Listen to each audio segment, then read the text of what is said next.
Need the microphone. Good afternoon. Today is August the 8th, 2021. I came across a couple of articles in the Vancouver Sun regarding the history of telephone communications in Ocean Falls. Campbell River calling the Belmont. This is the first distinct telephone message heard from the outside world received on land in the Ocean Falls area, probably December 1930. The message was received in an abandoned pigsty near the graveyard at Salmon Creek, Martin Valley. Sounds very posh, doesn't it? An abandoned pigsty near the graveyard. Meet me there at midnight. The speaker was Frank McGee, a telephone man in Campbell River, and those on the receiving end were C.H. McLean, a BC Tel employee, H.R. Tupper, who was his assistant, and Frank Sherborne, the electrical superintendent of Pacific Mills at Ocean Falls. Also present was the night watchman, who had been attracted to the scene by the mysterious lights and voices going on near the graveyard. So how did all this come about? Now, most of the information that I'm going to relate comes from a June the 6th, 1931 newspaper article, which refers to a time about 6 months ago. So I don't have exact dates, but roughly December 1930. Now, the radio telephone receiving equipment was brought to Ocean Falls by Mr. McLean and Mr. Tupper on the motorboat, the Belmont, hence the message calling the Belmont. After successful radio telephone calls between Campbell River and the Belmont were completed, it was time to experiment with land-based reception. Now, the first test site in town was at the bandstand of the Ocean Falls Sports Field. I don't think this is what we'd normally think of at the ballpark. I think this was actually in town. This proved unsuccessful. There was too much interference from the mill power station. So then they set out for Link Lake, in the pouring rain, of course, carrying the 200-pound equipment in a box, which kind of looked like a coffin, which is kind of appropriate considered where they end up. Anyhow, in this box, which formerly held lacrosse sticks from the champion Ocean Falls team. They didn't get very far until they got a wheelbarrow, and they took turns pushing this thing up to Link Lake, which is about half a mile from the transmitter on the Belmont. So I guess the Belmont was moored down at the dock. Now, this also proved unsatisfactory, so back to the bandstand with the wheelbarrow and the receiving equipment. So after some scouting around, they found the empty pigsty beyond the graveyard at Salmon Creek, and that was the next place they wanted to test. Now, a dilapidated Ford truck of uncertain vintage was found with no windshield, formerly belonging to the Ocean Falls Fire Department, was used as transport to get to the old pigsty. Now, night had fallen and the rain was still unrelenting. A night ride to Salmon Creek was no laughing matter in December 1930. It was a gravel road with Cousins Inlet on one side and steep mountains on the other side, with a torrent of rain sweeping down the mountainside at one point, thoroughly soaking the passengers. Somehow they got through the night along the road to their destination safely, avoiding a porcupine along the way, and they moved the receiving equipment to the pigsty and set it up where that first memorable transmission was received. Now, several months of experimental work followed. The receiving equipment was moved from the piggery to a newly constructed building about a quarter mile away, and I'm guessing this would put it pretty close to where the houses for the gas station are, I guess they're still there. And initially, the transmitter was moved from the Belmont to a floating bunkhouse at Salmon Creek, with power still coming from the Belmont.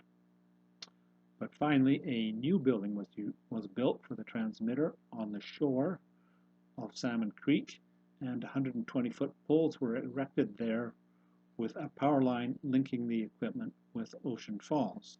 Of course, they would have had lots of power at Ocean Falls. Now, April the 1st, 1931, the commercial telephone service was established between Vancouver, Victoria, and Ocean Falls, and I guess a ceremonial conversation was held between the Mayor L.D. Taylor of Vancouver, the Mayor H. Anscombe of Victoria, and David Stenstrom. He was the resident manager at Pacific Mills at Ocean Falls. Now, in December of that year, that is to say December 1931, Mr. Stoddart, who was a night foreman at Ocean Falls, made the longest point-to-point phone call in Canada when he called from Ocean Falls to Clam Harbour, Nova Scotia, to wish his parents Merry Christmas and Happy 54th wedding anniversary.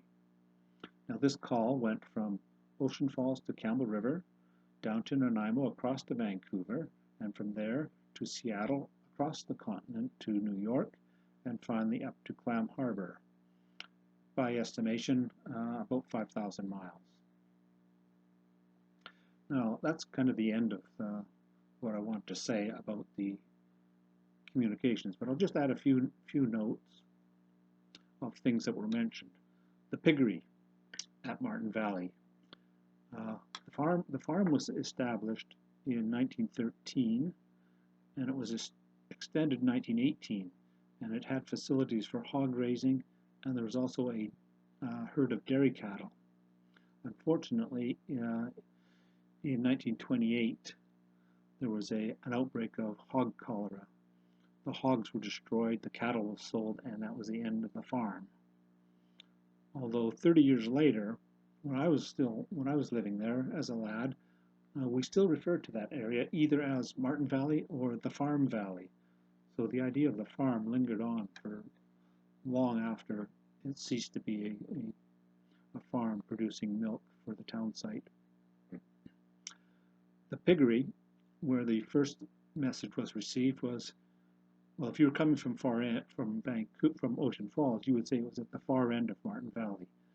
That is to say, you go past the trail or the road that was leading off to Twin Lakes, which puts the piggery somewhere closer to where the trail to the sandbar begins, down in that end of Martin Valley. I mentioned the championship lacrosse team. These were provincial champions. The Ocean Falls team won the provincial lacrosse championship in 1926, and as such they went off to compete for the Mann Cup. They eventually lost in the semifinals to the Winnipeg team. Now, the Martin Valley Road, it was surveyed and construction was started in 1927, and the provincial government spent $18,000 on the road construction for the 1927-28 fiscal year, and a further $4,200 in the 1928-29 fiscal year. It was built as a gravel road, and it was later paved with asphalt. Now, I always come across this reference to Salmon Creek, Salmon Creek, Martin Valley, and I don't know when Salmon Creek was dropped or when Martin River, Martin Valley started. On the 1928 map that I have, the area is just an insert in the map, and it's called the Stock Farm. But the river is called Martin Creek. So certainly by 1928, the idea of calling it Martin Creek or Martin River existed. Now, the BC Session Papers, where I got the costs for building the Martin Valley Road, it is called the Martin Valley Road there. So certainly from 1927-28, the government was referring to it as Martin Valley, or Martin River and Martin Valley. Now, when I was mentioning the development after the first successful message, I mentioned the 120-foot poles, and it sounds like those poles were at Martin Valley, and it quite possibly could. And I know where the poles were when they came to Ocean Falls. I mean, there's lots of pictures, or at least I've seen lots of pictures, and in the background you can see these tall poles. You can hardly miss them. And I know exactly where one of them was. If I was in Ocean Falls today, I could walk directly to it and say, that's the point, that's where it was. But, and I assume this report is correct, that they had 120-foot poles at Martin Valley, but I don't know. And I wonder if anybody who lived at Martin Valley ever came across the remnants of these. Because I know the one in town, when they took it down, it had been encased in concrete, and I presume that concrete slab is still there. So I wonder if there's anything similar at Martin Valley that anybody's come across. I'd kind of like to know. Anyhow, that ends today's lesson. As always, be safe and stay awesome.